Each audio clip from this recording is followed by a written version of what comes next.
Welcome to the Product Podcast, where we dive deep into the real world challenges and victories of product managers, startup founders, and product teams. I'm your host, Lee Jean, and in each episode, we have authentic conversations that uncover the hidden stories shaping modern product management. In today's episode, I'm interviewing my friend Quinn Ryder, who's a fellow Bostonian and UMass alum. He is the CEO and founder of Global Coin Solutions, and we talk about his journey into Japan, entrepreneurship, and as well as the very niche problem that he is solving. Hope you enjoy the episode. Quinn, the money man, welcome on. Glad to be here. Thanks for having me. That's quite an introduction. Yeah, absolutely, man. I see that you have my favorite hat on. Thank you so much for being also a Bostonian. I'm very happy to interview you today. Just a quick backstory. When I first came to Japan a year ago, you were one of the first people I met at Venture Cafe when we met there, right? Wow, So, is that right? I didn't realize I had the privilege of it, welcoming you here yeah, to exactly. That was my our first small time. kingdom. Exactly. That was my first, venture cafe experience. So it was great to meet a fellow Bostonian and to know that you're, following a similar journey to me here in the sense that you're building a company. So I want everyone to just know a little bit about you and your story, what brought you to Japan and stuff like that. Yeah. Wow. I'll try and keep it brief because these things can get quite long. Another small connection we have too, both UMass Amherst, I think was the Yes. other one. Yeah, Yes, that's so got right. to represent. Go Exactly. Minutemen. Exactly. Exactly. That's it. Yeah. So about me. Yeah, actually originally graduated. I did a couple years at UMass, and then I moved to a small university in the South because I was running track at the time. They offered me some money to run there. So I ended up down there. My background's in biochemistry. I fell in with a company that was selling active ingredients for personal care products, so essentially cosmetics, the cosmetics industry. Mm, And I was doing some mix of marketing and lab related work for them. And after about a year, through some hard work, I received the opportunity to come here and open their branch in Japan. mm, And did that for about 3 years, fairly successfully, I think. And at the end of that time, it became apparent, as with anyone who's been in Japan, that there are different strategies that you can employ to find success here. And I think chief among those is working as closely as possible with distributors in the market who know the market, who have the customers and the relationships. And that was the direction that they had decided to go in after this 3 years, given the size and success that we'd experienced. So they basically said, "Come on home." And I said, "Well, I met a woman, uh-oh. That's how it all and the happened. rest is history." Yeah. So I chose love. I chose to stay here in Japan, and I did about 5, 6 months of soul searching, trying to figure out what was next. And yeah, believe it or not, I fell in with these guys over drinks that had started this. Um, I suppose you'd call it a fintech kind of incubation company where they were doing a bunch of different projects in the fintech field. And it was 2019, right before the Olympics. And they basically said, "Hey, Japan is historically not great at exporting its technology and ideas overseas, and we're worried about the localization of our product for people inbound and for the outbound, for our market future." And I said, "Well, I don't know anything about fintech, but I do know about business development, and I know this much about Japan." And yeah, I joined them as the director of business development, overseas business development. So basically helping them to export their technologies overseas and to help capture some of the inbound market. And they have a huge, broad portfolio of stuff that they work on. There's 8 or 9 companies underneath them. So Mm, uh, massive range from financial technology products, QR payments, cash digitization. They have a teeth whitening company, which is kind of what? interesting. Carbon capture storage. They got it all. But the Interesting. project that I had been most involved with was this machine kiosk called Pocket Change, which essentially helped to um, digitize physical currency, cash and coins from a multitude of different countries into e-money. So basically, you'd think if you're a tourist who comes to Japan from the United States, at the end of your trip, you have yen left over, and you said, if I bring this to a bank in the U.S., Bank of America, they're going to give me 50%. So what I'll do is I dump this at the airport. I select the United States, and there is Uber, Walmart, Venmo, Target, blah blah blah blah blah, and I can get more value. And the idea was that the companies that are participating, they get money injected into their ecosystem. So, everybody wins this little bit, and that idea really resonated with me. But how that relates to what I do now, I am still involved in that project, but uh, we were receiving massive amounts of physical currency, Hmm. pennies, nickels, dimes, euros, Chinese yuan, and we had what was called the penny problem. So when I joined, we were sitting on something like, I don't know, it must have been a million plus pennies, a couple million pennies. Wow. Um, and you can't deposit that money here in Japan, so it's a liquidity thing. So over the next year or so, I spent the time trying to figure out ways to liquidate this money. And through this process, I really learned a lot about the physical movement and circulation of cash and just the cash industry, the like payments ecosystem for physical payments in a world of digital hegemony.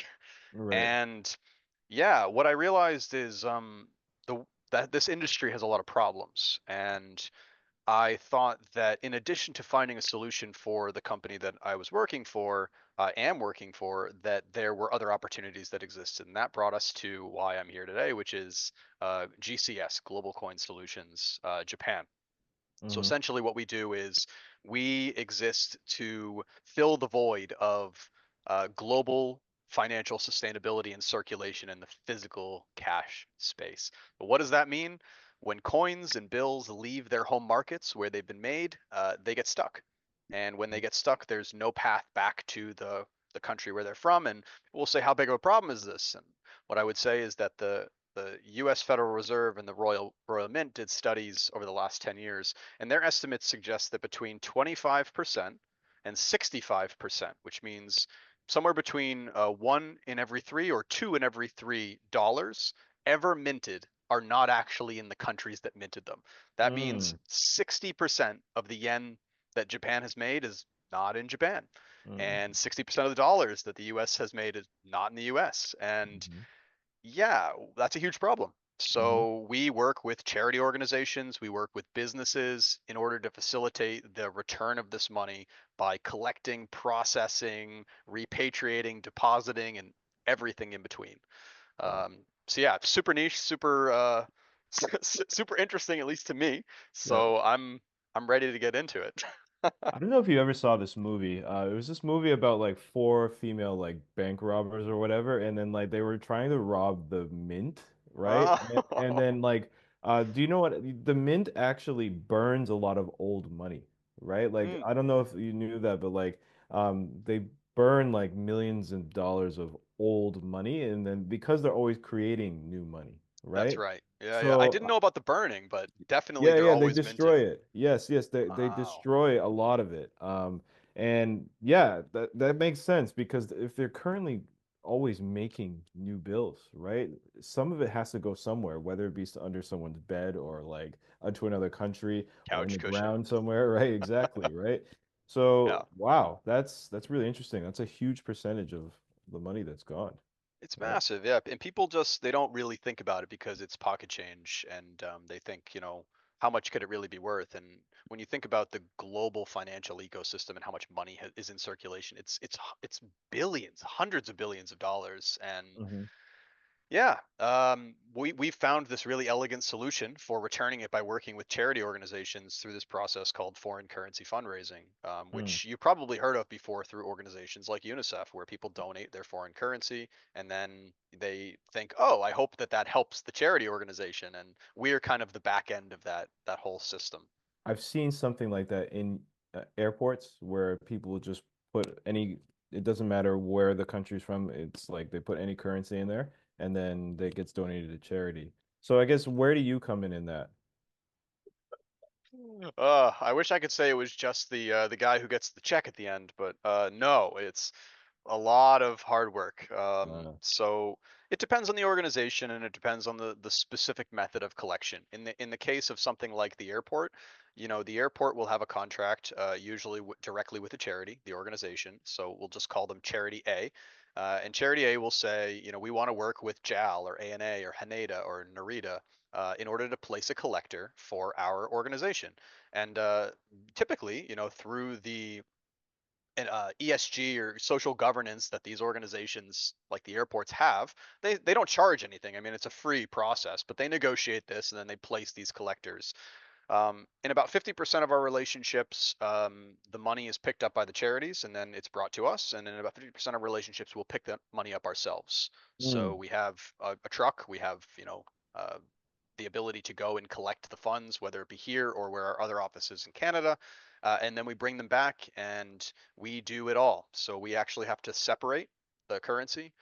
First the coins and the bills, then by currency, and then by denomination, and then it's all counted, and then it's all packed and accumulated over time. We keep track of every single coin, and then we just work with organizations, governmental and retail service sector around the world, whether it be like a Federal Reserve or a central bank or even someone like a Travelex or mm, another cash mover to repatriate the money back. So in the case of euros, we send it to the eurozone, and our mhm, partner in the European Union recounts the money, deposits it. They take a fee for their portion and they send it back to us. We take a fee for our portion, and we send the remainder back to the charity.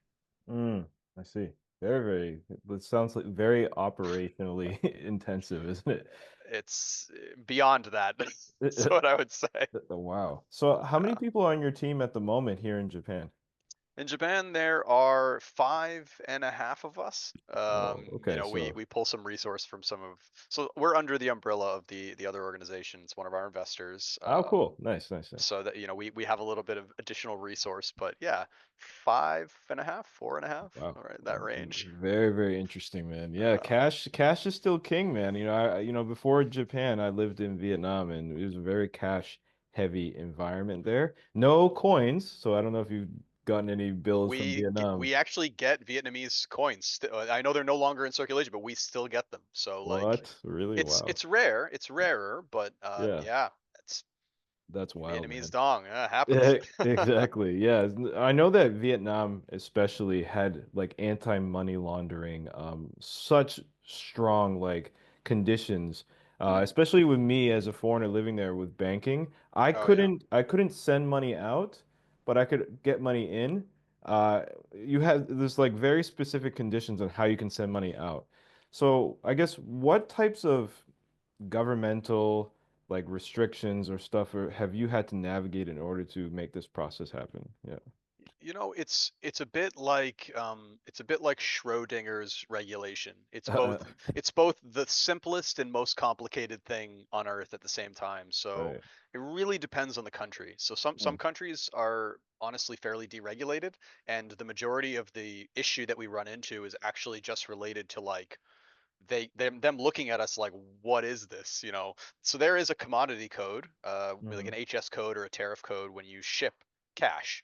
It's a very specific code, and it's just rare, like nobody's doing it. So every time that I submit an inquiry to a shipping company, I want to move this commodity, they'll look at me like, this is wrong, like this must be something else.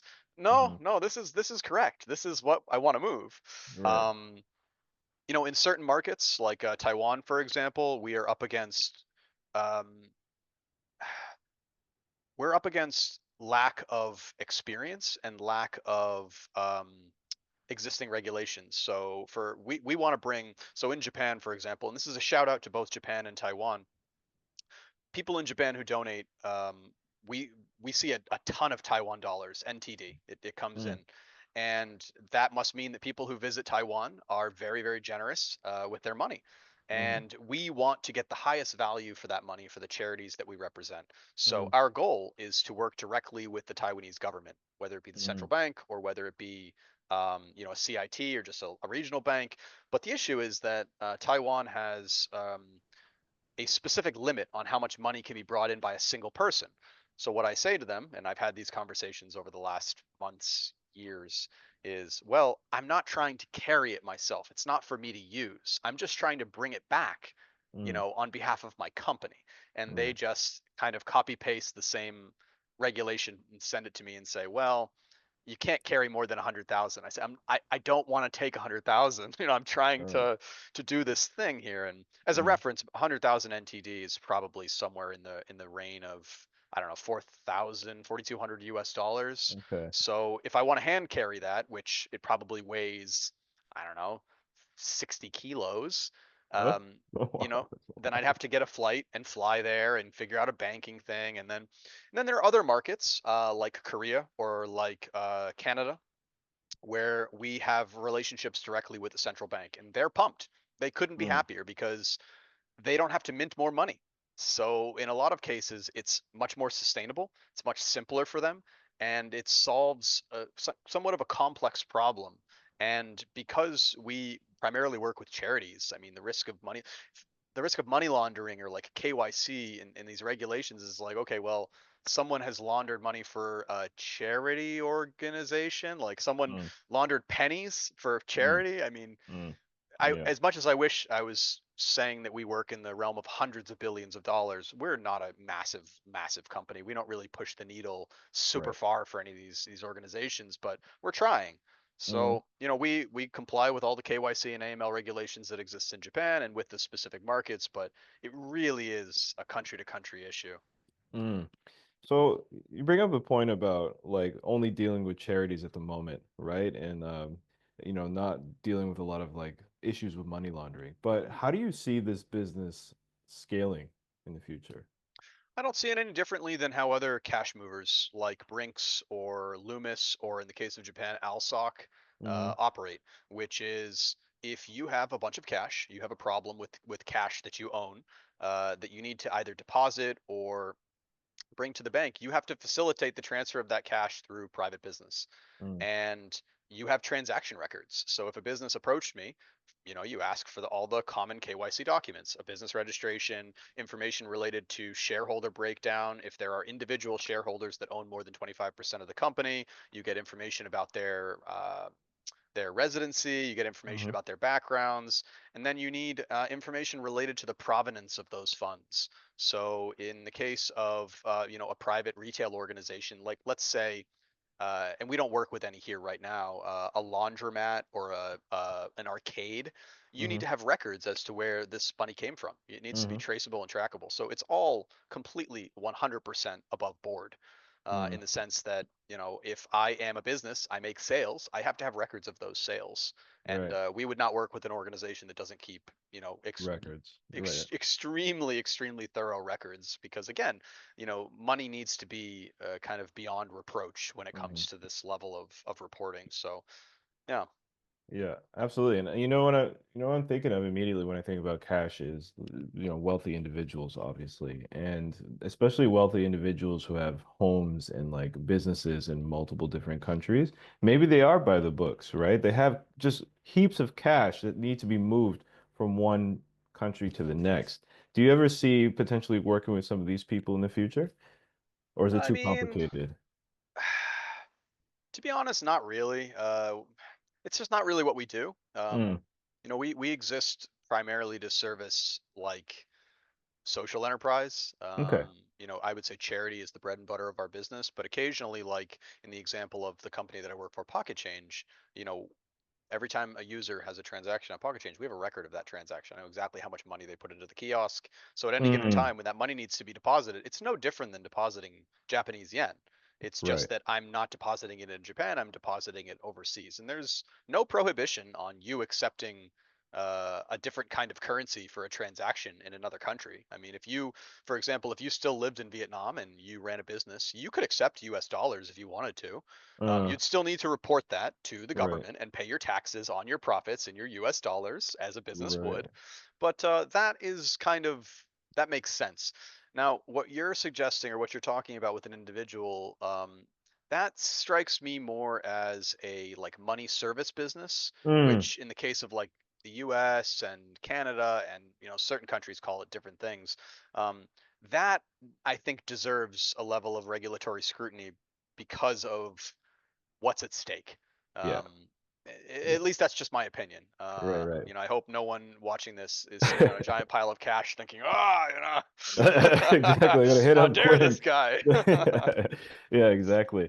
No, yeah, I think cash is very complicated, man. I mentioned about Vietnam before, but when you think about just sending money abroad, when it's in your bank account, it's just a number. It's just like a number on a screen. But then the hoops you need to jump through and like the fees you need to pay and all that is crazy, man. It is. Um, you know, all these exchange rates, you get killed on the exchange rates with Yeah. everything. I remember when Wise, like it was called TransferWise at Yeah. the Yeah. time. They like revolutionized the whole industry because I remember getting paid in Australia, I think, and trying to send money home, and it was super simple because we had Mm, like they supported both currencies. But like I tried to do the same in Vietnam, and they didn't have Vietnamese currency. Now they're trying to get everything, but like, yeah, yeah. there's a lot of rules behind it, isn't there?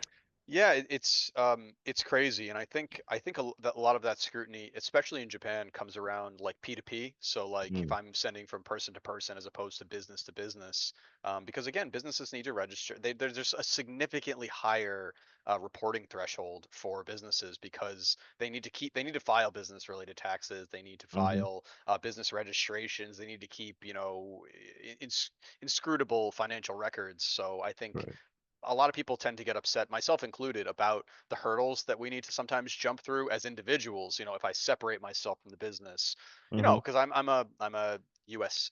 citizen living in Japan, so I Right. also occasionally need to move money to pay things in the U.S. And Yeah. it's it there is a level of irony that what I do on this side for businesses is in some ways less complex than what I do as an individual. Right. Exactly. Yes. Exactly. Yeah, man. Yeah. I use my credit card here and I have to pay it off with my American bank account. I can't directly pay it with the income that I get here. So that's Yeah. strange in itself, right? Yeah, there's a disconnect there. Yeah, exactly. Let's change topics a little bit. I want to talk about building in Japan, Mhm. right? Specifically, you're as a foreigner here building a business that's kind of like a global business, right? Um, what are the challenges that you've faced by building this business here in Japan, if any? Ooh, that is what aren't the challenges about building a business in Japan? Uh, There's so many. I mean, the easiest ones right off the bat are the language and the various idiosyncrasies culturally that exist in Japan, and navigating those as a foreigner. Feel privileged that I've had the opportunity to cut my teeth across a broad variety of industries and disciplines, so that doesn't grate me so much anymore. That doesn't like bear so much consideration, but it's definitely been an uphill battle. mm. That's a really really big one. Um, it depends how dark I wanted to get, how serious I want to get, and this conversation might be different if I was with you having a beer in the bar than it is Right, over right. here. Yeah. Um, I think it's the standard things. I think that I'm gonna be very careful. Um, I think that despite what the Japanese government and the various regulatory bodies are saying, what they're doing is a little bit different, Hmm. in terms of how they're positioning Japan as this, rah rah startup Silicon Valley. All we need is one unicorn. I don't really agree with a lot of the approach that they've taken, and I think that, in my opinion, it's a little. And I hope I'm wrong. I really do hope I'm wrong. It's a little too little, a little too late, Hmm. for this kind of thing. And I see a lot of organizations that are capitalizing on this, and that's good for them. I don't know if it's good for Japan.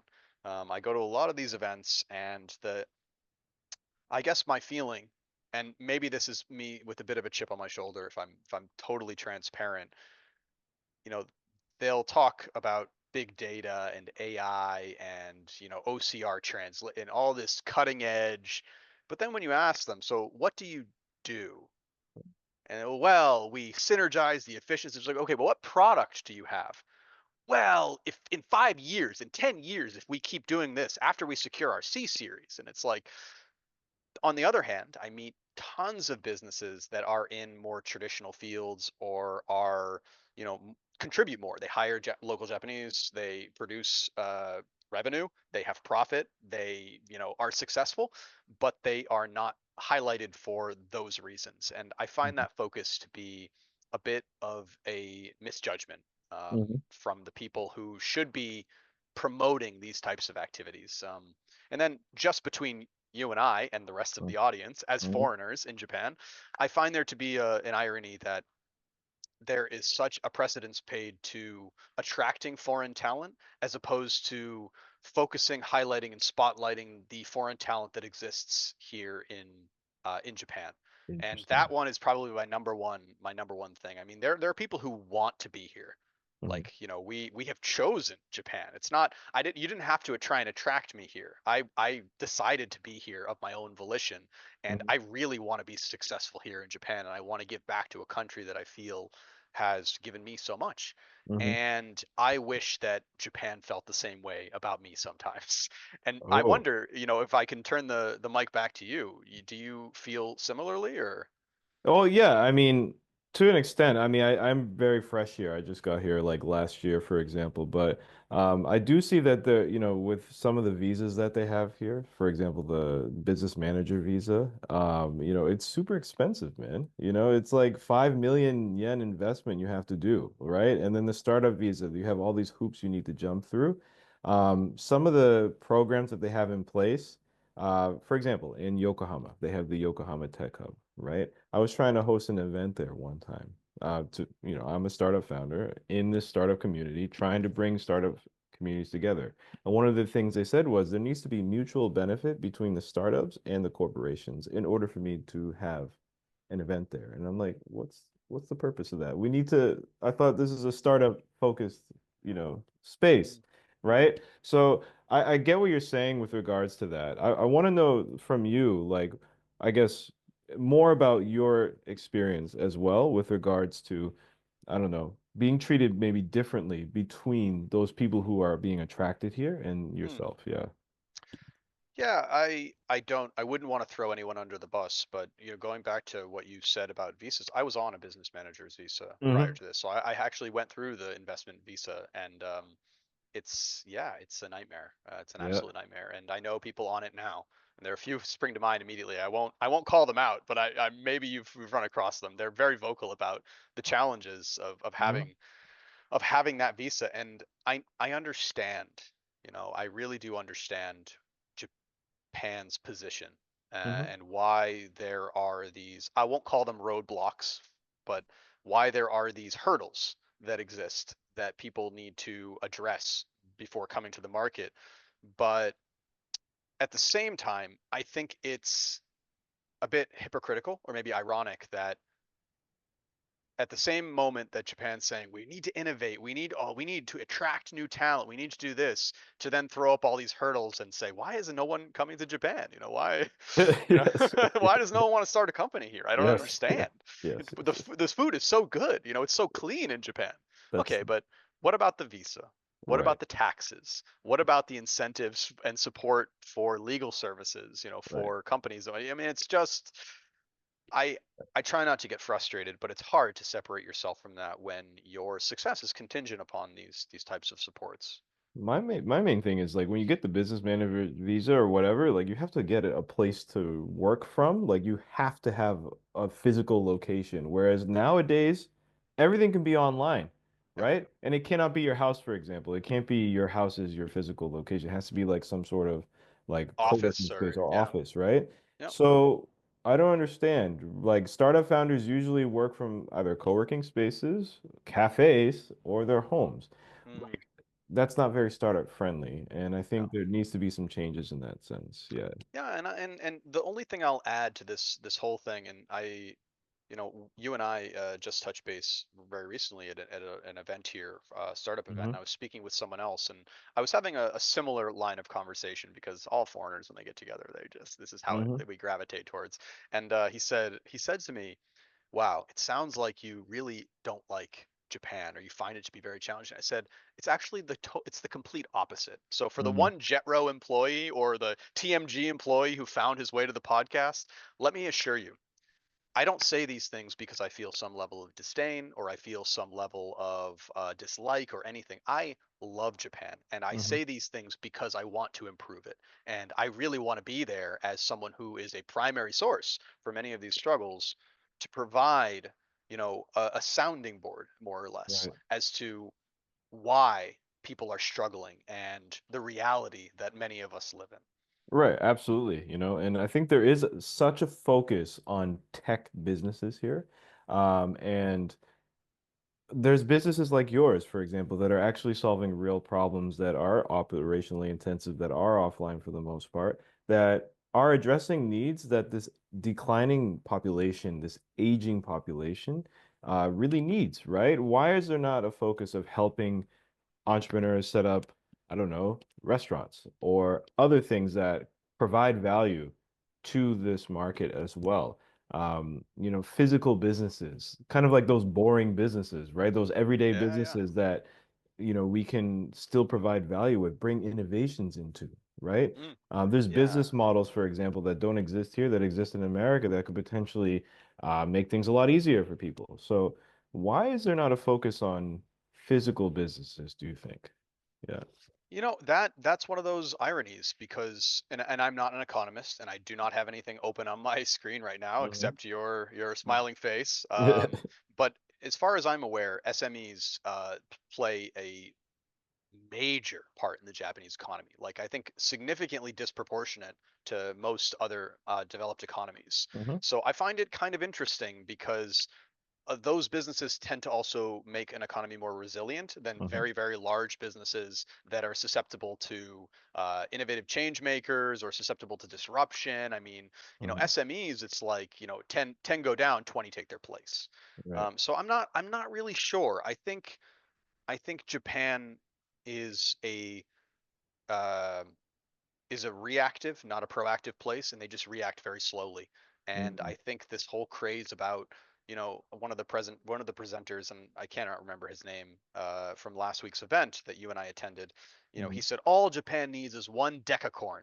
Said, well, I'm just thinking, what's more realistic? Getting one decacorn or getting, 150, 200 people with successful businesses that can stimulate their local economies and provide means for their families, for their employees to live better lives in Japan. And to me, the impact it's not comparable at all. But I Hmm. am biased. I don't run a decacorn, and I don't ever plan to. So Right. Yeah, it's very stressful, man. It's very, very stressful. Even coming up with the ideas, for a decacorn, it's like, wow. yeah. But no, yeah, I think that even in America, our lifeblood is entrepreneurship, but it kind of gets bundled in with startup founders, right? All of them are entrepreneurs, but the most of American economy is run off small businesses, just like here. But the problem is here, a lot of them are run by the older generation and that are Mm, stuck in their ways that's been handed down from generation to generation. And now their generations are dying off and there's no one to take over the reins. A lot of the mm. younger people are coming to Tokyo to work in traditional companies, right? So I guess what do you see as the future of Japan with this declining population? Yeah, and these Oh, problems. that's the million yen question, isn't it? Yeah, exactly. Yeah. I'll give you both takes. The pessimist in me says I'm worried. I'm really worried. I'm worried about the rising costs in Japan. I'm worried about the lack of raises and salaries. And I follow as much as I can. And I'm not an expert. I'll say this to everyone out there. I'm the dumbest guy alive. Please don't listen to me. This is just my opinion. But like I watch the news. I read about the things that are happening in Japan. I follow some of the prominent foreign Japanese economists. Katz is a really good one. And yeah, I see people reporting that salaries have gone up, but anecdotally in my own network, I don't know anyone that's gotten a raise that Mhm. doesn't work for Rakuten Mercari or, Google. And Mhm. so it's w- are these are other organizations really pushing the needle for people? And I think most people would say that the vast majority of Japanese people would say and people living in Japan, Japanese residents would say that their quality of life has decreased over the last few Mhm. years. Mhm. And I think anyone trying to tell you otherwise is living on a different planet. Mhm. And I think that the challenges ahead are going to be very hard. And I do not think it's going to be a, oh, we'll figure it out, we'll adapt, and I think people are going to be in pain before there is a solution in place, and a positive outlook for the future. And then my positive take is, if there's any country that can do it, it's Japan. If there's any Mm. country in the world that can do it, and if there's any country that I think could figure it out, whether it's through increased immigration, through automation, through some new technologies or emerging industries or X, Y, and Z. I mean, I think it's Kuznets, Steve Kuznets, famous economist, who used to say there are four economic subtypes. There's underdeveloped, overdeveloped, Argentina, and Japan. So like, the Japan is just, it's somewhere else. And uh, to me, yeah, if there ever was a wild card on the table, I think, yeah, Japan could come out of left field and be the first country in the world to address, the population decline and deflate last year's 30 years of contraction and deflation, and could come out of it shining. But let's see. yeah, yeah, exactly, man. I hope And they do. I'll add, sorry, one more thing. I'm in it, right? I bought a house here in Japan. I'm in Japan. So like, I'm not going anywhere. So this is my Mm. opinion, and I'm here for better or for worse. Right, exactly. Yeah. And obviously there's that abandoned home crisis that a previous guest was, speaking about. There's the childcare, the high cost of childcare. More women are working in the workforce now, and like nobody's able to raise kids because it's so expensive, right? I think immigration will help, but every day, you probably witness this, right? Japanese people sometimes are very scared to be around foreigners, right? So how are they going to feel about an influx of immigration with all these different people with different, viewpoints? They look different, they act differently into their society. I think Yeah. it'll be a very slow process, but it is what Japan needs in order to turn it the other way. What do you think? I wonder if you'll allow me in a few years, when I've lost more of my hair, my beard is down to here, to come back on here and I can ask you that question again. Because and this is not like a me, oh, I've been here so long, but Mhm, I used to think exactly the same as you did. I used to mhm, have the exact same thing. It's so simple, just open the country, and we'll figure everything out. And I don't necessarily not feel that way, but I don't feel that way that strongly anymore. mhm. I think that immigration is a great thing, and I think allowing, and I'm an immigrant. We are immigrants. Yes, we are We're not immigrants. expats. Just because Exactly. we come from a certain country does not Yeah. mean we can call ourselves something different. Yeah, exactly. And I do not want to close the door behind me or pull the ladder up or anything like that. But I think when you're talking about addressing long-term economic stability, and again, not an economist, Japan could take a path less traveled and find a different way to do it, because we've done it differently, or they've done it differently for 30 years. Mm, And despite the contracting economy, despite the falling birth rates, despite the falling population, I would say that most people in Japan would self report that they live a very comfortable and middle class life, and mm, would say that they live a good life. mm. So I think immigration is definitely a tool. Do I think it's the answer? No, probably not. Yeah, and I think it would be really hard to adopt like just mass immigration. I think Canada was like trying to get so many different people. I remember in Vietnam, everyone wanted to learn English so they can move to Canada because it would be easy. It's like a very simple process, but yeah, it's not always the answer, but it could be one tool to help for sure. Yeah, Yeah, yeah. absolutely, absolutely. So, I wanted to ask you, what's one thing that we didn't speak about that you think I should have asked you?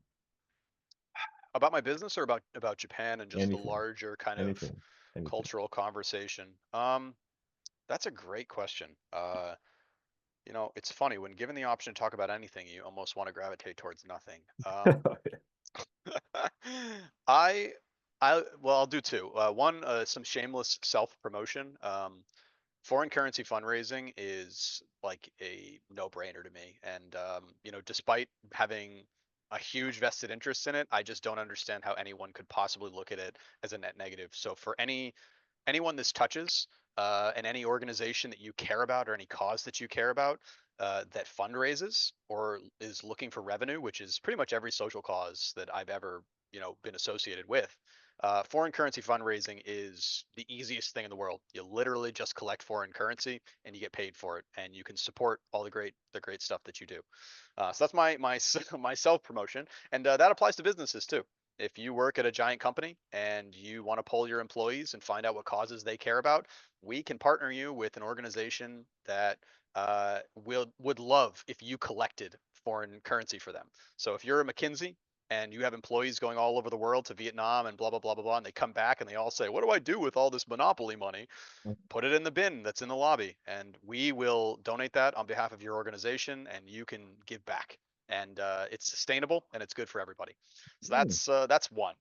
Okay. Sorry if I'm not supposed to self promote, but No, no, it's good. It's fine. Totally fine. yeah.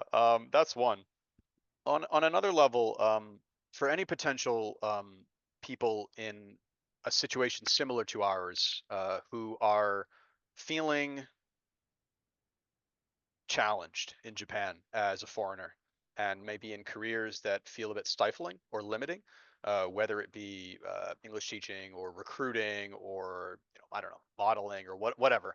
Um, I just want to say, and maybe even open the conversation with you, that I actually think Japan has is a land of opportunity in a Mm, real way, and I don't mean that ironically. I don't mean like it's very hard. It's very difficult. I'm not going to say it's easy, but I really think so much opportunity exists if you just go look for it, and you just mm, have to have the right attitude about it. And this isn't a bootstrap, so you can do it conversation. I failed countless times, so many times. Like me mm. and Akia Air from last week, we have a lot in common. I think I Oh, have really? much more failure than I do success, but Japan has always been a soft landing for me. And despite my very poor Japanese and the fact that I am probably the dumbest person you've had on the podcast, um, I've managed to build something in here that I feel happy about.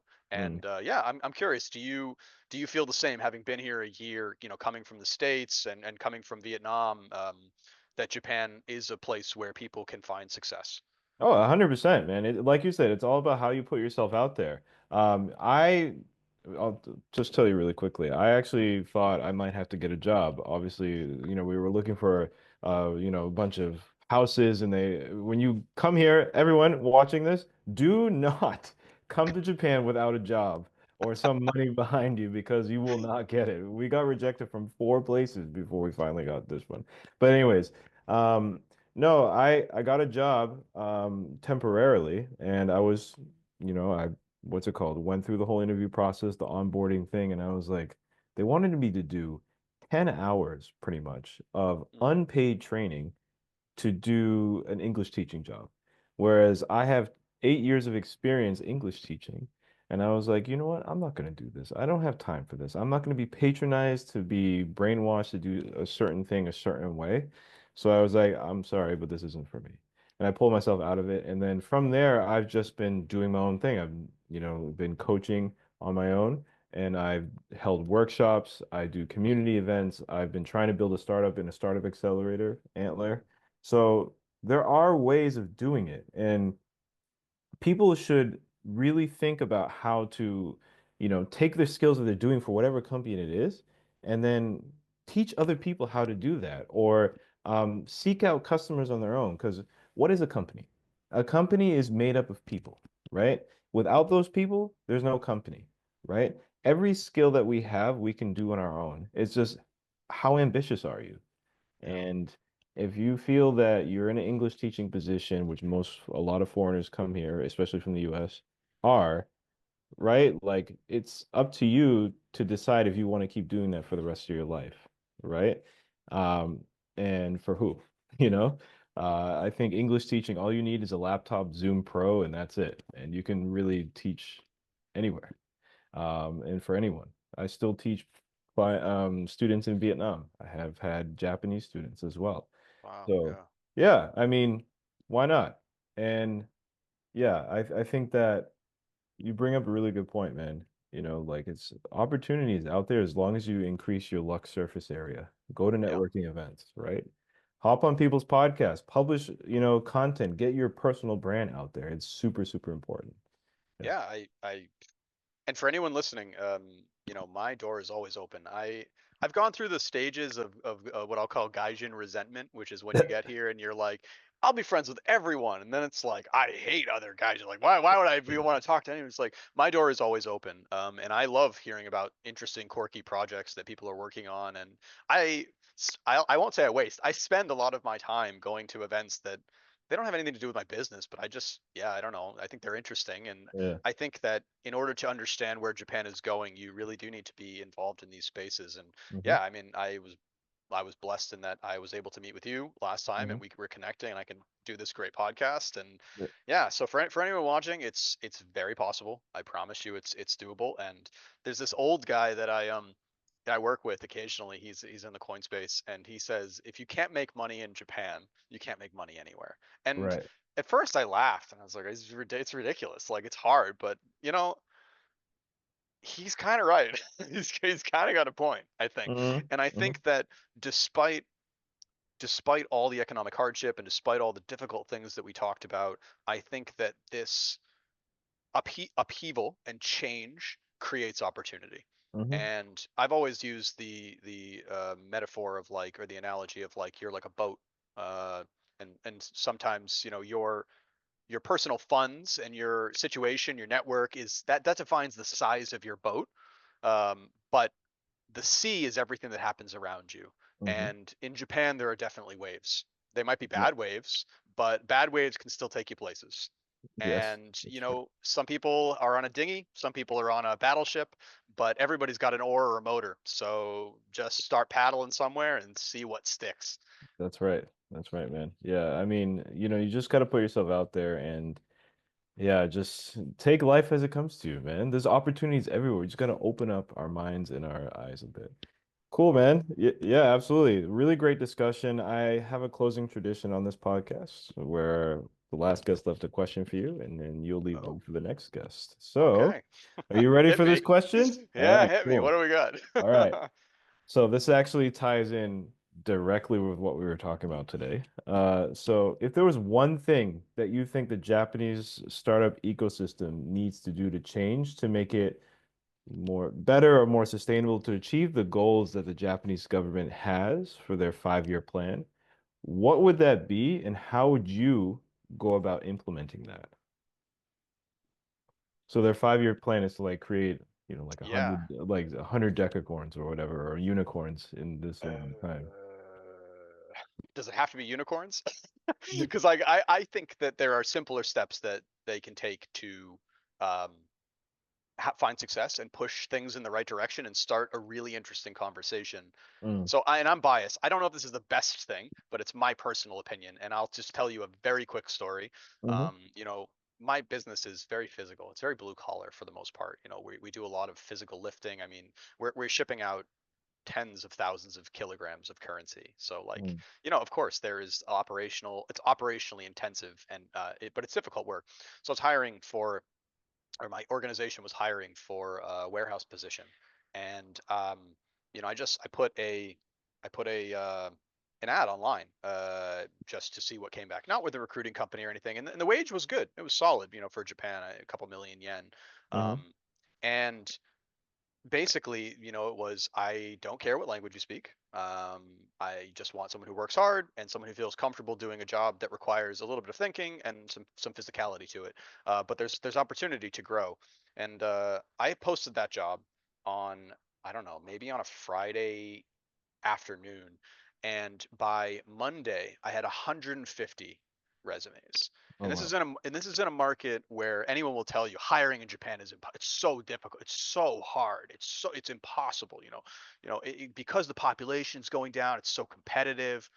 And what struck me the most about the 150 applications, about half, somewhere between 70 and 90, had higher education certificates. So they either had master's degrees or PhDs Mm, for a blue mm. collar warehouse job. Now, Wow.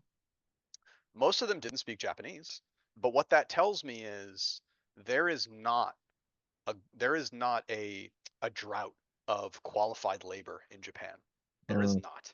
There mm, is a surplus of untapped potential in the market mm, in the form of foreigners who are here who feel trapped and don't want to work in a dead end English teaching job or a recruiting job. Not that there's anything wrong with those, however, anyone puts food on the table, but they want to do more and want to give back and feel how we feel. And I think for organizations who are looking to start in Japan, you have a massive leg up if you are willing to give these people a chance, whether you're a foreigner or whether it's a Japanese company that needs to make small concessions in their accounting process or their whatever to accommodate these people. The amount of intellect and the amount of skill that's just sitting there for people that will work for, and not that they should, but for pennies, for not Mhm. a particularly high wage, but for opportunity. Mhm. So what I would like to see, to answer your question, is a greater focus on the people who already exist in Japan, who are real, who want to be here, who have built their lives here, and who want to be better and want to do better. And Mhm. I'd like to see supports existing from the government to organizations that want to tap into this massive foreign labor market. Mhm. That's probably my number one piece of advice. And I think the rest, if you provide people opportunity, it's like Field of Dreams. If you build it, they will come. And Yeah. once you tell companies that this exists in Japan, you don't need to go recruit. You don't need to hold events with free beer and everyone passes a meishi and we all have sushi together and say yay Japan. I think it's totally unnecessary. Mhm. Very, very interesting. Very, very interesting stuff. Yeah, I think that there is a lot of talent here, and that is unfortunate that they're applying to such, a blue collar job when they're, have master's degrees. So you see that a lot in the US sometimes, where people have higher education and they're homeless sometimes. Yeah. So I think it's a global problem, but definitely here in Japan as well, for Well, sure. my only counter to that is that in the U.S., people say it's competitive, right? The U.S. is a very competitive place, and because of the loan system and everything like that, which we won't get into, a lot of people do attain like postgraduate education and things like that. And I won't speak on the merits or demerits of that, but in Japan, I find it again to be this irony that the conversation is consistently around, I'm having such a hard time hiring. I'm working with 40 different recruiting firms and they can't find me one guy to do this. I think it has nothing to do with the availability of labor and everything to do with the mentality and the restrictions that exist at like an infrastructural level. Mm. Yeah, definitely. I agree for sure. Okay, man, your turn. Let's get a question for the Okay. next guest. All right. Can I go in a different direction? Would that be Sure. okay? Like, can Yeah, I do something a absolutely. bit more? All Anything. right. Anything. I'm gonna, instead of going on like the about Japan or anything, I don't know who your next guest is. I'll just say like, what do you love most about yourself? Ooh, I like it. That's Yeah. a great one. What do you Yeah. love most about yourself? Not what do you like about yourself. What do you love most about yourself? Hmm. Interesting. My next guest is very modest. That might be difficult for them, right? Right? Here in Japan, modesty is everything. So that's interesting one. I like that. Maybe they'll say I'm very modest. Exactly, exactly, exactly. Well, Quinn, it's been an absolute pleasure having you on. How could everyone connect with you? Is LinkedIn the best way, or Yeah. LinkedIn. You can send me origami in the mail. nice Whatever you prefer. Yeah, LinkedIn's probably the best though. LinkedIn? All right, I'll link it down below. Thank you so much, man, Perfect. and Thank you. thanks for having me on. It's been a pleasure. Yeah, absolutely. The pleasure is all mine. Thanks. That's a wrap for today's episode of the Product Podcast. If you enjoyed this episode, please don't forget to like and subscribe on YouTube, follow us on Spotify, or leave a review on Apple Podcasts. It really helps the channel grow. And if you want to share your PM stories, challenges, struggles, or insights with us on a future episode, please get in touch with us on LinkedIn. We'd love to have you on and keep this conversation going. Until next time, happy building, everyone.